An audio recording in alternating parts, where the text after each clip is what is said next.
Chief of Navy, Vice Admiral Ray Griggs, service chiefs, former service chiefs, distinguished guests, senior naval and military officers from all over the globe, ladies and gentlemen, it is a considerable privilege for me as the Australian Chief of Army to have been invited back for my second appearance at the SPC-A conference following my chance in 2011 at the invitation of Chief of Navy. I think it is, as Ray said, an affirmation of the way the leadership team in the ADF views Australia's strategic focus and the needs that the ADF fill in terms of our strategic future.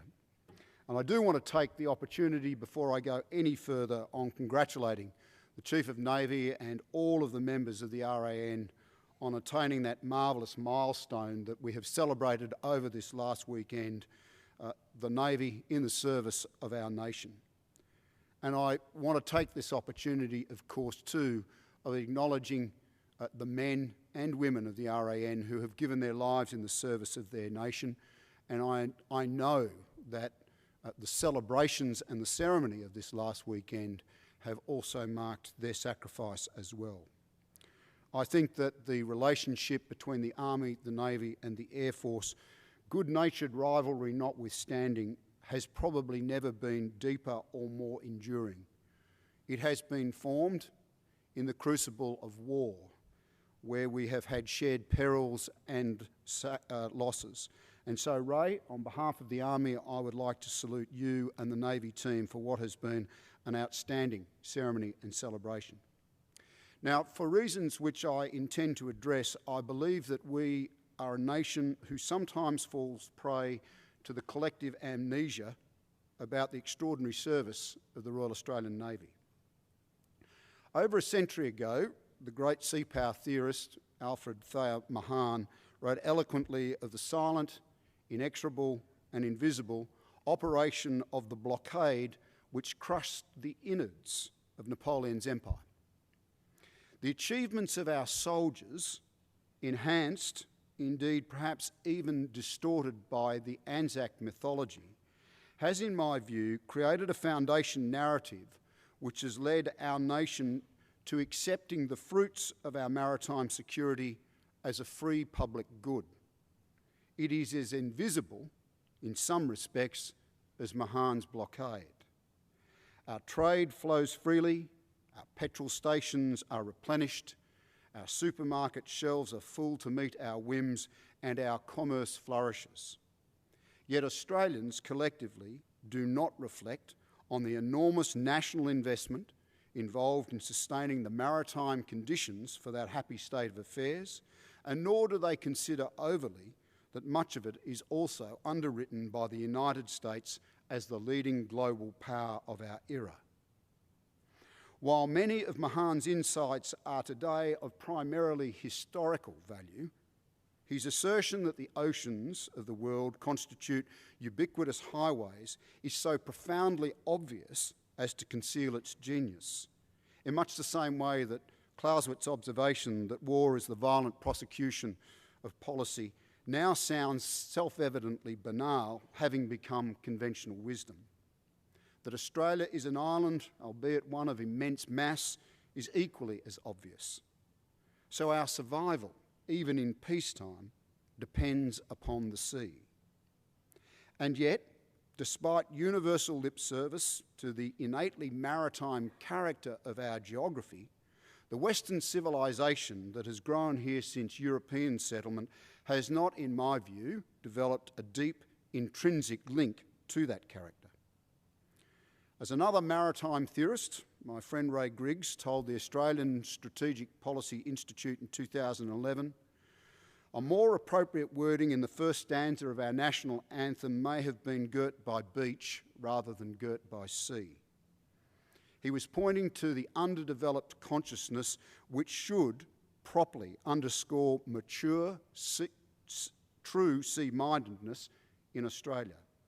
His point is well made, and it concerns me every much as bit as it bothers him. Our strategic culture and the strategic policy which incubates it are the poorer for that cognitive failure which is derived from a deeply entrenched continental mindset. Last week I conducted my military history conference in Canberra, the theme of which was Armies in a Maritime Strategy. There, amongst many excellent presentations, I heard an insightful presentation from Professor Michael Evans, who I believe to be one of the most innovative and influential strategic thinkers currently working in Australia. He expounded on the lack of sea-mindedness to which Ray Griggs had alluded in his eloquent quip from 2011. He described Australia as a maritime nation with a continental culture. His hypothesis was carefully arrived at delving into the national psyche and soul. He analysed the narrative of the Australian settlement and the degree to which we define ourselves as a sunburnt country. Scrutiny of the stories that we tell ourselves about who we are show a people pitted against a harsh, implacable, and ultimately forbidding continental environment. And so while we revere the sacrifice of our soldiers at Gallipoli, how many people really understand the naval and amphibious campaigns which lodged us on what Chris Masters has termed the fatal shore? The digger legend is powerful, but it skews the way Australians view security, especially the wider contribution of this nation to the global order of the last century and our obligations to maintaining that benign order in this one. Yet, this absence of pervasive oceanic consciousness disguises the fact that European settlement of this great southern land was achieved by the leading maritime power of that era. Likewise, it ignores the reality that our security was initially founded in no small part on Great Britain and later on its liberal democratic successor, the United States. In plain language, our prosperity and role in the world is reliant on the freedom of navigation and the unimpeded use of Mahan's great highways, which is guaranteed by the dominant maritime power of the day at a most significant discount of expenditure of our own national treasure. The naval and military professionals in the room grasp this reality, but I think too few of our fellow citizens do as well. More worryingly, I fear that the same may be true of some of those who would seek to advise our policymakers. However, this is not a counsel of despair. Australians are nothing if not pragmatic. Regardless of this myopia, our strategic practice has been intuitively shrewd. We have collaborated with the dominant liberal democratic maritime power du jour since Federation and have benefited immensely from that choice. Again, as I reflected on Mike Evans's call to raise public consciousness about our maritime future in this rapidly growing, dynamically changing Indo-Pacific region, I recalled former Prime Minister John Howard's pithy yet insightful warning that Australia need not choose between its history and its geography. Read in conjunction with Paul Keating's similarly profound insight that Australia must seek its security in Asia rather than from Asia, we can discern the rapid progress Australia has made from the aberrant years when we sought to secure Australia behind the moat of the so-called air-sea gap.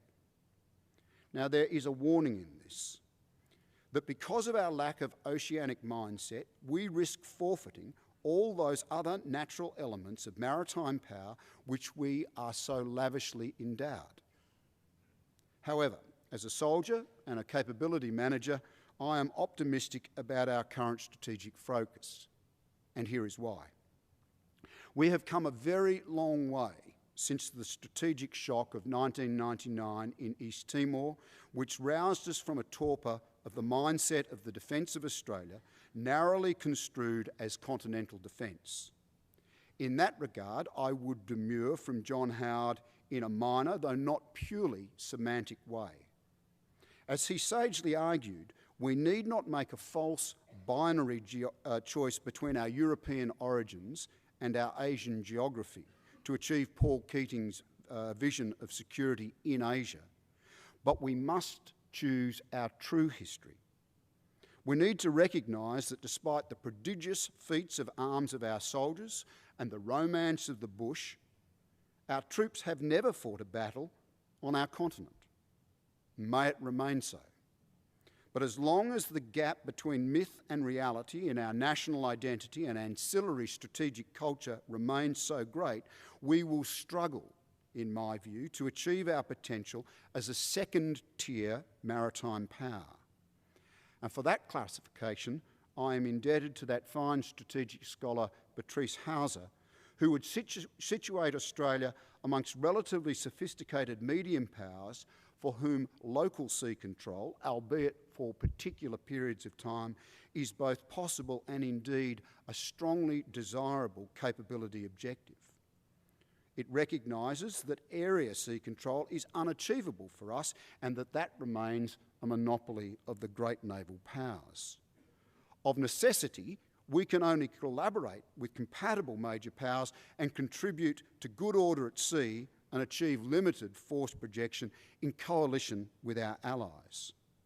Now, we are well on the way to achieving that level of maritime capability in Australia, with political support across the spectrum. That vision of a seamlessly joint ADF structured to implement a maritime strategy in defence of Australia through the denial of the use of our land, sea and air approaches to our nation is fundamentally correct. It is supported by the ADF's senior leadership and it is underpinned by a defence capability plan which will put flesh on the bones of that vision. Now, of course, it will require a shift in national resources to fund and sustain it. And in the aftermath of our longest war, fought primarily in a landlocked country, we must take the intellectual lead in explaining this to the Australian public. After all, they must fund it, and they provide their sons and daughters to serve in this joint force in an era when individual opportunity and self-actualisation have reduced the appeal of service careers. That is why our deficit in oceanic consciousness has the potential to undermine our centre of gravity in pursuit of professional mastery of joint maritime warfare.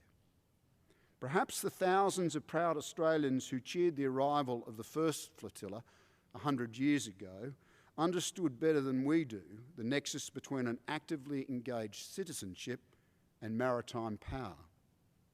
As senior advisors to the government, we must take a moral and professional lead in this. However, we must be truly joint in our advocacy. As I have stated somewhat ad nauseum since I started to fill my current appointment, Australia needs its ADF more than it needs its Army, its Navy and its Air Force. And a joint maritime strategy is only as strong as its weakest service. None of us can afford the dubious luxury of short-term, single-service wins at the expense of the coherence of our maritime capability. Again, I've never been more optimistic as to our future, notwithstanding the climate of austerity which is setting the tenor of this strategic debate. In my remaining time today, I want to explain how Army's modernisation axis of advance is inherently joint and postures us to take our role, or play our role, in a maritime strategy as described under extant strategic guidance. In general, armies modernise by drawing lessons from their operations and calibrating their experience against history and the changing character of war as determined by technological change and politico-cultural trends. After a decade at war and even longer on sustained operations across a diverse range of threat environments and against a range of foes, I think we've moved quickly to enhance our firepower, to digitise our sensor shooter links and to better align our command and control systems to our higher joint operational headquarters. Internally, we have also better aligned our force generation cycles to that strategic guidance. We are in the midst of the most comprehensive re-equipment and modernisation program since the end of the Second World War. The end state will be an army that can generate combined arms effects in a joint coalition setting while surviving against either a peer competitor or a potent irregular enemy. We are reorganising to field 3 standard multi-role medium-weight combat brigades. We are shifting from a light infantry army to a light mechanised army deployable by sea rather than just air and capable of implementing the guidance of the government, which decrees that we are able to deploy a battalion group for a contingency within our primary operating environment while simultaneously sustaining a brigade group on operations in the immediate neighbourhood. Plan Bathsheba rounds out the improvements begun in the wake of the 1999 East Timor crisis, which spawned that guidance and the derivative roles and tasks for the Army and the ADF. Significantly, the introduction of the landing helicopter docks will be a transformative development, developing an Army component capable of wet soldering. The devil, of course, will be in the detail. The range of specialist skills, trades and employment codes to conduct even permissive entry operations is formidable. Delivering land effects from sea platforms is the most demanding military task that can be asked of a joint force. Few nations on earth can achieve it. We will soon be joining that elite club, but the price of admission is high and we need to bring our society with us if we are to achieve it. It requires a national commitment, not an ADF plan. There is much to be done, but as we reflect on the challenges that our remote nation overcame to fund, design and build that majestic fleet which steamed into this great harbour 100 years ago, we must surely conclude that we are capable of meeting any future challenge if we can muster even a portion of their resolve and patriotism. It's been a great pleasure to be able to join you today. I thank again Ray Griggs for the invitation, and again I congratulate him and the RAN team on where they stand today in 2013 and how they are postured as part of our joint strategic future. Thank you.